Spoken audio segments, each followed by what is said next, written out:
Thanks very much. So I'm Alex McGilvery from CDC Group, and the question is, what evidence do you have about what it is that people who come out of multidimensional poverty, what happens to them? Is there any sort of pattern? And in particular, from my point of view, is there any evidence that getting a job, a formal job or a better paid job, can take people out of multidimensional poverty? Okay, thank you. Thanks. Brian Baldwin, International Fund for Agricultural Development in Rome, and also a board member on the Global Donor Platform for Rural Development. Many thanks, presentation, very helpful for the work we're doing. Two definitional questions. When you said that 71% of MPI were in middle income countries, were indeed you using those World Bank definitions? Okay. Secondly, when you've said that 85% are in rural areas, again, definitional issues. Your footnote in the paper says you've got your own definitions within the survey. I'd be very interested to know what those definitions are, because this is going to help us in our advocacy work for rural poverty. Thank you. Thank you. And then behind. Thanks. Hi, I'm Jessica Espy from UN SDSN. Nice to see you all, because we're working closely with OPHI at the moment. And a question that follows on quite well from the previous one, which is about the urban poverty rates. I noted that it's the finding about 85% being in rural areas is absolutely fascinating, and really a really useful tool. But as was implied by Kevin, I think, there is a question there about whether you're perhaps underweighting dimensions of urban deprivation. And the question might be that, are we using the wrong metrics? So, for example, you're looking at access to water, but the challenge in urban context might be that you've got 1,000 people queuing for their water pump. Or you're looking at a dirt floor, and again, the challenge might be that you've got overcrowding in multi-storey buildings. So just a question about how are you thinking about reanalyzing that in future, and what other indicators could we potentially use?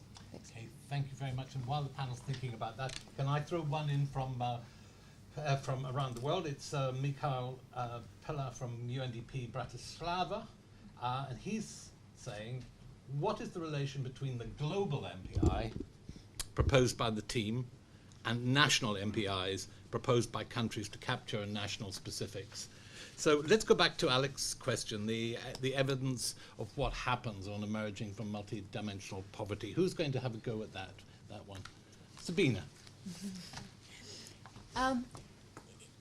As you can imagine, with lots of different countries, there are lots of different stories. And we then can't give one answer. We haven't been able to find one answer. So what we've just done is put all of the numbers out there and then welcome people who have a lot more in-depth understanding both of the policy environments and of the other variables to look at them.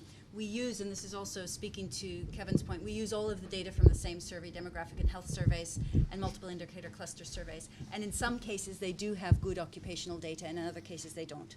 And so that's why we have not systematically been able to analyze or include the occupational data in the multidimensional poverty framework. So it's sort of a call for others to come in and really look with detailed country insights about this, rather than just doing what we've done, which is measure it.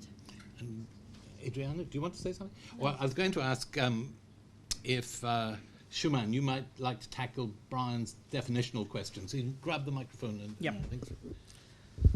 What we have used, this is a definitely important question, and this is a first go at sort of understanding the rural and urban deprivation and their differences. And of course, what we use is the definition mentioned in the survey itself.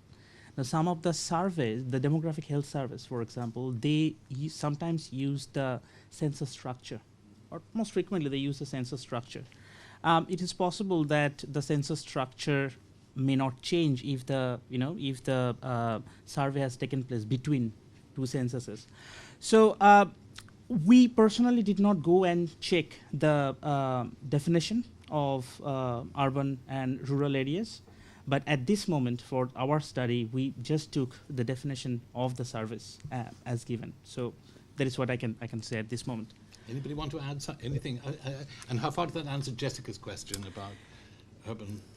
Would you like to answer? Just to also say on the rural urban that they do update for the clusters that they actually sample, then they update, they do a listing of the households, but the identification of whether those clusters are rural or urban is taken from the census in the demographic and health surveys.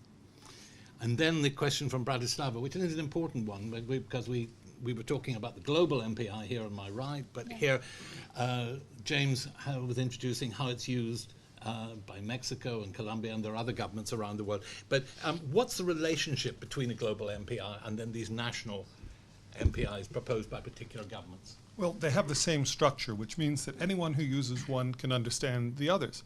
And that economizes in communication, first of all. Secondly, the global MPI has been a kind of guide for country practitioners who are interested in implementing a multidimensional measure at their own level. They can see within the measure, oh, that dimension doesn't really fit our situation, or this one does, and we can use that one. For instance, in Mexico, as I mentioned to you, income is prominent in the measure itself, and the other dimensions are social rights. In Colombia, directly in the measure itself is the quality of job. The informal job is considered to be a deprived job, and how much space is in a house is a very important public policy issue for Colombia, and therefore they include it directly in. So this ability to go from the global, as an example, to the local that fits the needs of the local population is really the relationship between them. Okay, I'm going to head down this end of the room. Here's 1, 2, 3. Yeah, yeah. Can the microphone here? Okay, joint question from. So who are you? Could you just introduce? Yes, from Richard Morgan and Liz Stewart, Save the Children. Firstly, want to encourage you very much on the disaggregation, because a huge problem with the MDGs for at least 10 years was that there was over-aggregation at the expense of disaggregation. Now, with that in mind, and also given that on the income side, children are the most impoverished people in the world, we're wondering if it's possible and if we can think together about disaggregating the MPI to look specifically at those indicators that directly affect the lives of children. Of course, they all do, but whether just hidden below the surface of the MPI is a child multidimensional poverty index. So, like your initial thoughts on that, and maybe we could follow up. Over to Liz, if I may. Oh, right. You're getting 2 for 1. Is that cheating? Is that allowed? Well, briefly, yes. Very briefly. Thanks so much for this wonderful research. I wanted to ask Sabina about your sense of how to build political consensus for these indicators and the other parameters. If you're wanting to insert these in the post-2015 process, how do we get consensus for the choices you've made? Great question. And over here, this gentleman, and then Professor John. Hi, thank you for the presentations. Gareth Wall from the Commonwealth Local Government Forum. I wanted to ask about, on the rural urban, a really minor one, but I didn't get a sense of how many people live in the rural areas. So I think it's less than 84%, but I don't know if the normalisation needs to be there or something. I don't know if there's an issue, it kind of follows on from what was just said on the child indicator, but it seems to be an indication that it's actually giving individual poverty, but the vast majority of the indicators are household. And I just wondered if you were able to comment on that, the fact that the life stories are individual. You're kind of saying it's at the individual level, and the idea of a child poverty index would be individual, but the data is not available at the individual level. And the last one, is China going to be updated in the next round? Okay. I'm sorry. Is China going to be updated? Well, we can answer that one yet. And then Professor Chambers. Robert Chambers, IDS, Sussex. I was delighted that sanitation was mentioned several times by people. It made me wonder whether another measure might conceivably be stunting, and whether that would be feasible, because stunting picks up a lot of other things, and particularly the sanitation and fecally transmitted infections thing. The other thing is I was so struck by sub-regional disparities increasing in India, but not increasing anywhere else, and in some cases decreasing. And then I thought, well, the population of sub-Saharan Africa and the population of India are not that different. I mean, they are, but not all that different. What would happen if you treated Indian states as though they were African countries? And what would happen if you treated African countries as though they were part of India, an India of Africa? Would some of these disparities disappear? Well, my goodness. Well, there's a rich array of questions. Well, let's start off with, well, let's have an easy one. What about disaggregation for children then? Shiman, do you, or Adriana, who wants to have a go at that? Sure. Yes, well, as explained by Sabina and James, the methodology itself is very flexible and it can be decomposed by any subgroups that you want. Urban-rural is just one approach, and then it can be decomposed by age groups, for example. So you can assess different characteristics and compare between different age groups. In particular, Sabina and Jose Manuel Roche, who is now a colleague of yours in Save the Children, they have worked on a particular measure for child poverty, a multidimensional child poverty measure, in Bangladesh, and it could be also computed for other countries. It could be adapted. This is a very flexible methodology that it can be tailored to be more relevant for each case. As it's done for national cases, it can also be done for women or for children or for different groups. I don't know if you have anything else. Anything? Well,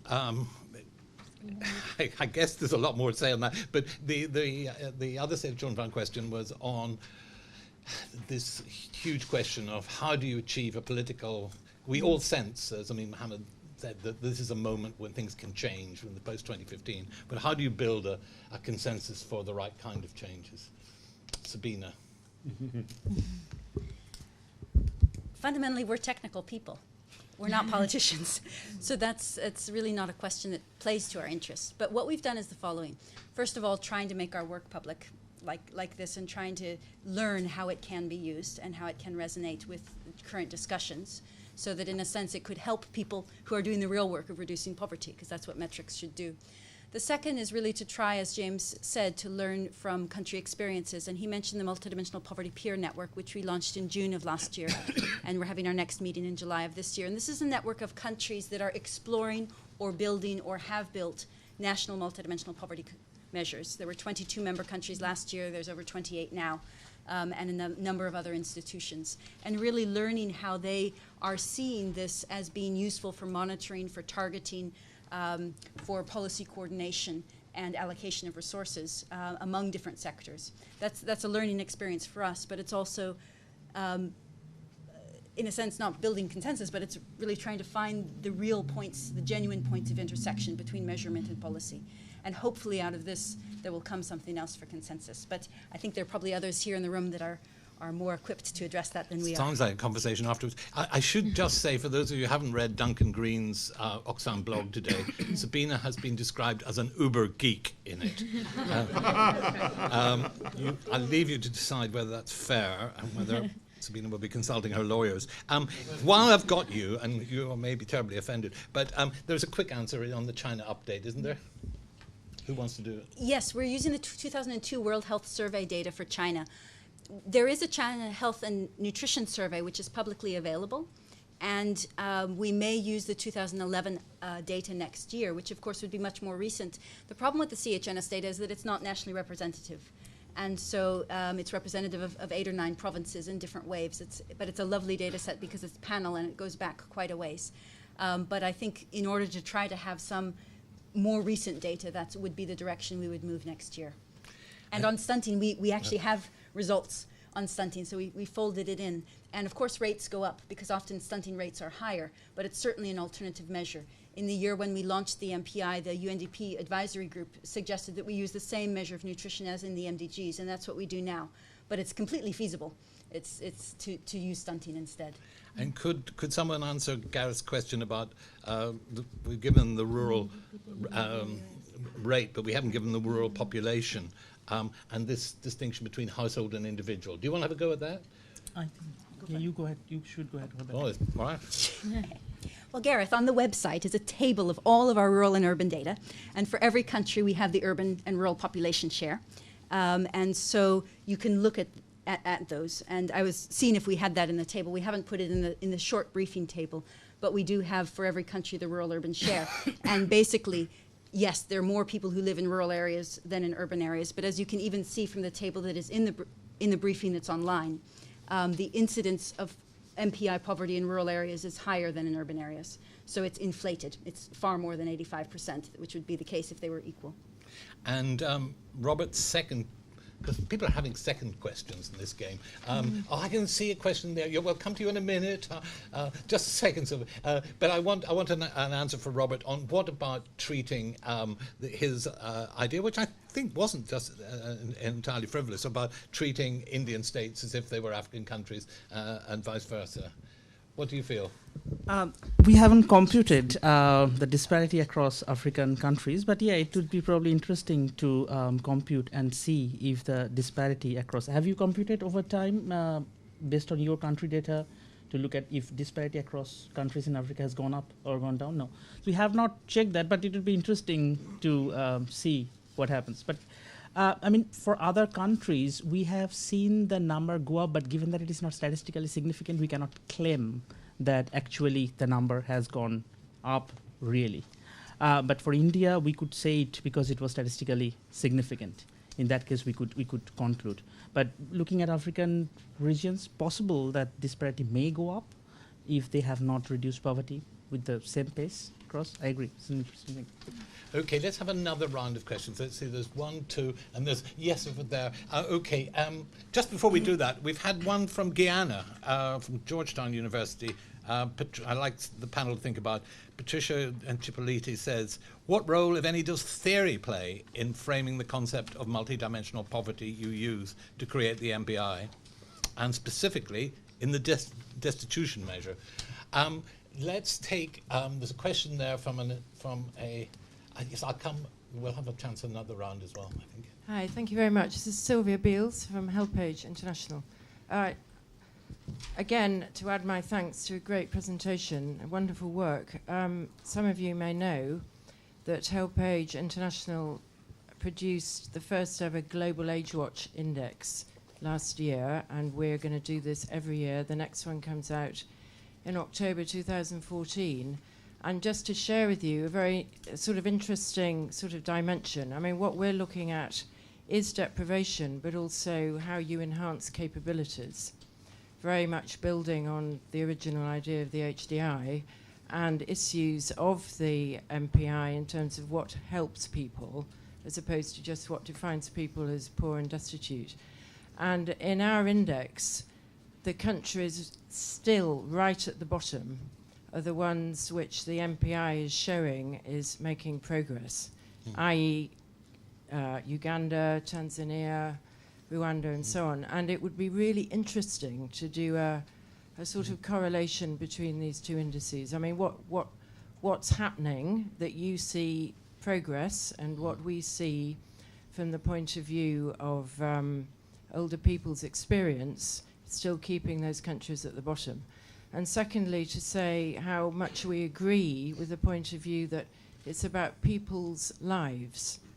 And that's what we have to get across in the post-2015 process, for example, that we can't just be giving data and saying, you know, these are the kinds of things which ought to happen unless it's really backed up with experiences of people. And finally, on the post-2015, we have to bring data which can be measured. And the problem of internationally comparable data is really difficult. And if we could hook up with you guys, it would be really great. Great, thank you. And here in the front, this has been a neglected group. So there and there. Thank you, Andrula Kaminara from the European Commission. Thank you for the fascinating presentation. Given that the post-2015 indicators would have a global applicability, have you considered doing this type of analysis on the developed world? And secondly, doing that for developing countries will also give you access to a lot more data, maybe will be useful in understanding what's happening in the other parts of the world from analyzing data in the developed world. Would you pass it along to colleague? Thank you. Paul Dornan, University of Oxford and Young Lives. Thank you for all of this. It's great, and it's brilliant to hear all of the framing around the post-2015. There's lots in there. Young Lives is a study that's collecting data in a number of these countries, so we'll be really interested in looking at your data and mapping it to some of the stories coming out of ours. On the post-2015, there's been reference to the data revolution. You've written in the past about the missing dimensions. I just wanted you to talk a little bit about what you'd like to capture in the MPI that you're not able to, and I suppose I'm particularly reflecting that dignity's been mentioned before, psychosocial indicators sort of bubble around, and I'm just wondering what's missing that it'd be good to capture. Okay. Wow. Okay. Well, let's start with the one from Georgia on the theoretical side. What role, if any, does theory play? Who's going? James, you're a theoretician. Yes. Well, I was looking to see if it was George Washington University, in which case it could have been a student of mine, but it's Georgetown. It's a plant. Yes. So the role of theory. First of all, let me explain that the axiomatics that go into the construction of modern poverty measurement have been, my goodness, around since 30 years, 40 years ago, when Amartya Sen introduced that way of framing the aggregation question that goes into describing, constructing modern poverty measures. Remember, before that it was all identification. It was who's poor. And what he said is, no, take those data and combine them in special ways to create new measures that reflect depth of poverty, or in our case, breadth of poverty, and so on. So the first way that theory is going in is through social choice theory and Sen's capability theory into our measure. The welfare economics that's underlying what we traditionally use in economics doesn't quite get to the kinds of questions that are really fundamental to what we need to talk about in poverty measurement. And so we've gone that direction around, because the question is aggregation. The question is policy. The question is trying to come to an overall societal solution on to how to measure what means progress in poverty, not what it is that individuals themselves are, thinking would be right for their own situation. It's an aggregation question in terms of public policy. Okay, so axiomatics is where the action is. Right, thank you. Does anybody want to add to that? Because if not, let's move on that point about the discrepancy between Age Watch index findings thank you. The discrepancy between Age Watch findings and OPHI's MPI findings. Who would like to have a go at that? Anna. I can try to say something about it. I think it's a very interesting point that you raise. It's a very interesting point, the one that you raised. I think it's a very interesting point. We heard it that time. Yeah. And the immediate answer that I think it may be connected with another point that people raised about the indicators. So the same for children, we need specific indicators. Probably we also need specific indicators for older people. So maybe our indicators are not capturing the same that you are capturing because of that. I can imagine we could try to do something to see just to households where there are more old people. And so instead of looking to the change on the country average MPI, try to focus on households where there are more older people and see if the picture changes. So that's a possibility. Finally, there's also the issue always of years. So I don't know how your indicator changes if it's very volatile. So all the results that I'm showing, it's different years for different countries because you only have two surveys for each country. But my first bet would be the indicators. Okay, and what about the question the European Union has posed of applying this to the developed world rather than the developing? Sabina, you have to go with that.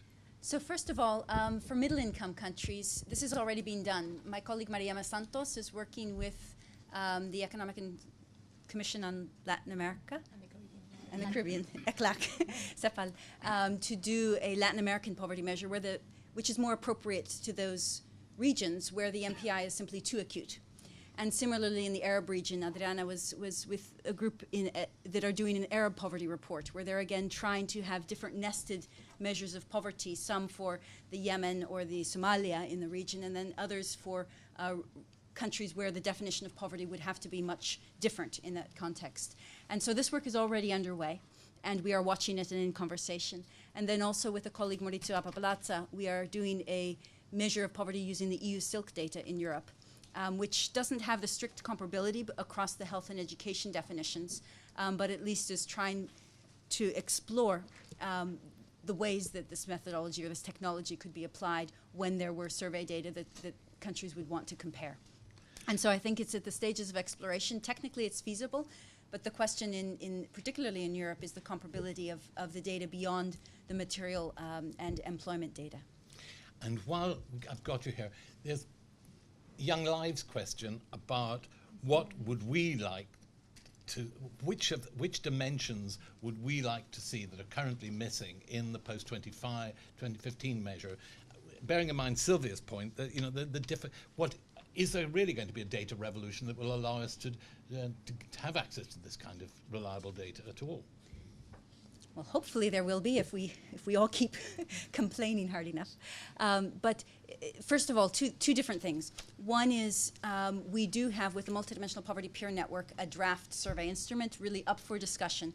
But what we've done is just tried to crystallize some of the topics that keep coming up in post-2015 discussions about things like violence, things like quality of work and safety at work, things like gender disaggregated data, which we don't have in the MPI because we can't at the moment, and issues of disability. And really, how do we bring these topics, some of which are quite quick to gather, at least headline figures from a household survey, how do we put them together in one instrument? And so that is clearly a very concrete set of responses, and it's a set of responses that, in a sense, many of the members of the network agreed were core and essential. Our team also, following on the work of Amartya Sen, which is a different kind of theory which motivates and guides our work, continued to do work on empowerment, shame, humiliation, and isolation, and other missing dimensions of poverty. At the moment, we are not seeing an entrance for those in the post-2015 measurement agenda, but we very much hope that there will be one in other ways. Well, this will probably have to be the last round, and I think Claire from ODI, since we're in her building, we better give it. A gentleman here, is that it? Oh, and yes, that lady there, okay. Well, Claire Melamed first. Thank you very much. Claire Melamed from ODI. This has been, as always, really, really fascinating. Fantastic job you've done. I'm just wondering, two questions really. First of all, no one's picked up Kevin's original point on weighting, so I'd be very interested to know, I mean, we've talked about it before, but just how your thinking has progressed on that. And secondly, I mean, the beauty of the MPI, obviously, is it's aggregating a lot of different indicators into sort of one measure, which is the power of it. But I wonder whether you're seeing systematic differences either between countries or between groups within countries over what those deprivations actually are. So are there some places where you're seeing particular combinations of deprivation which are driving the index, and they're systematically different to others? Great. And then Laura, that lady with the hand up. Hi everyone, I'm Shari Mitchell from Trinidad and Tobago.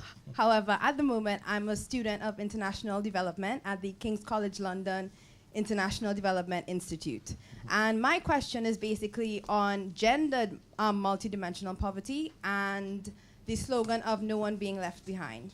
So I basically want to know whether or not you guys have discussed or you can suggest ways in which women who comprise, you know, the majority of the poor in these countries, in these regions, primarily sub-Saharan Africa and South Asia, ways in which they can be reached. Because I've noticed, based on the literature that I've been reading, that most development organizations, they trade off outreach for financial sustainability. So I want to know whether or not you guys can come up with ways, or you can tell me, you know, ways in which you think the poor, the chronically poor, the marginalized, the socially excluded can be reached so that they cannot be left behind. Thank you. And then this gentleman here in the middle.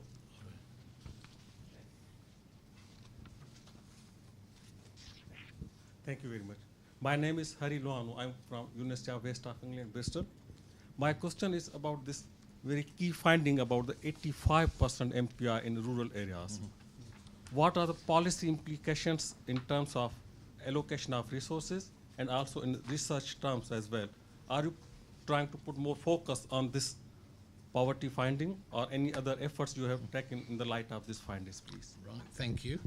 And we've got another one in online, this one from Chile, from Tammy Chen in the, excuse my Spanish, Fundación Fundación para la Superación de la Pobreza. You say it so nicely. It's from Chile. I've drawn Chile in the World Cup. Has MPI, here's the questions in English, thank God. Has MPI 2014 considered the political differences that have made some countries more successful in reducing poverty than others? Have any patterns been identified? So, well, in the last 5 minutes, Claire's questions on weighting. How's our thinking evolved? And the particular, are there deprivation clusters that who's going to have a go? You're going to have a go. Okay. Sure. On the weighting, as we said, there are equal weights between dimensions. But what we have done is always do robustness tests. So let's say you disagree with it. And let's say you think that child mortality and nutrition together should have 50% of the weight. And education, living standard, water and sanitation, whatever, they should together have 50% of the weight. So you're shrinking them. So how would the results change? And then let's go over to education and say, no, we really want to invest in human capital, educate girls, so that gets 50% of the weight. And then, no, but water and sanitation, electricity, infrastructure, that's key, so that gets 50% of the weight. So one by one, we swap around the weights. And the interesting thing when we do that is that the pairwise comparisons don't change that much in terms of country rankings. And that's important because we will disagree about the weights. As Amartya Sen says, these are value judgments. And in pluralistic societies, in a sense, we should. And so we should not release measures for public policy purposes that are not robust in the sense that the relevant comparisons that they will inform in terms of policy should not be very fragile and very susceptible to change if the weights change a little bit. And so that's basically our emergency brake, to say that these are the kind of standards, and we would like to develop them further and really develop proper standards on multidimensional poverty measures for official statistics. And then in terms of systematic differences, I think that they are the obvious things. Nutritional deprivations are much higher in South Asia than in sub-Saharan Africa, for example. Urban deprivations are going to be different in character, and they often change a great deal depending on the environment in terms of services. So what we can do is, because in the Excel files that are online, you have the composition of poverty, the weighted contributions, and the percentage of people who are poor and deprived, then you can look across them in different ways, depending on the cluster of countries or regions that you're interested in. But there's a lot of fertile analysis, I think, to be done there. And what's interesting is that even within countries where there are these broad tendencies, you see pockets with a completely different profile, which is really interesting in its own right. Okay, Adriana, do you have any thoughts on gender and the MPI? Have we got... Or Shiman, do you want to go? Well, I think it's something similar to what Anna was mentioning before for elder people, for the elderly, or the case of children we discussed before. It's certainly very relevant, and it's for policy, even especially for policy, it's very relevant to be able to analyze gender disparities, and it would be something that we would very much like to do, but that we haven't developed within the Multidimensional Poverty Index. However, Sabina and Anna have worked and have developed a multidimensional index for women's empowerment in agriculture in how many countries now? 16. For 16 countries. So it's a very particular example. It's not a general index on gender disparities, but it shows another kind of example of how this the Alcayer-Foster methodology can be tailored for particular purposes. So if data was available that allow having information in the same survey for women and men for relevant dimensions, for example, access to education, employment, health status for both women and men, the same variables, you would be able to have a good analysis and a deep analysis of gender disparities. Unfortunately, with the data that we are using now for the global MPI, we are not able to provide that kind of decomposition, but it could be done for particular countries using other sources of information available, and it's something that it will be certainly relevant. And Adrian, could you pass the mic to Shuman? Yeah, and just to add with what Adriana mentioned, that definitely we need data separately for men and women, which we currently do not have in the service we used. But last year with Sabina, we tried to explore multidimensional poverty across household heads gender. And at least in case of India, nationally, we found that the main national reduction came actually from the male-headed household. Women-headed household, although their proportion increased over the span of 7 years, poverty did not go down at all. So we have done some work to show, and that's much we could go. We could not go at the individual level. Okay. And can you pass it further down to Anna, because that question from Chile about why are some countries, according to your research, such star performers? What's have we considered the political differences? That's the next step. So Chile is the next step. No, yeah, it was originally an idea of progressing with that. However, if you think we have 34 countries, that will require knowledge, specialized knowledge in each country, that at this moment, we alone, it was me, Sabine, and Jose Manuel, we couldn't yet proceed on that. But yes, we want to see the overlap of the policies and the evolution to see, yes, in what countries the policies have been put reducing poverty, in what countries they have not been so successful. The next step. The next step. Okay, well, with that, we've passed 4:30, and as I said, my job here is simply to keep to time, and it's time to call it a day. Could I thank you all for coming along? We've clearly got in the audience lots of expertise, and for those of you who've been watching, thanks. And if we didn't get your questions, there is a chance to buttonhole these folks. You're going to hang around, and Sabina has just told me there are cookies for those people. Cookies made by Sabina. Now, what about that? Could I thank the speakers for sticking to time? It's please keep those up. And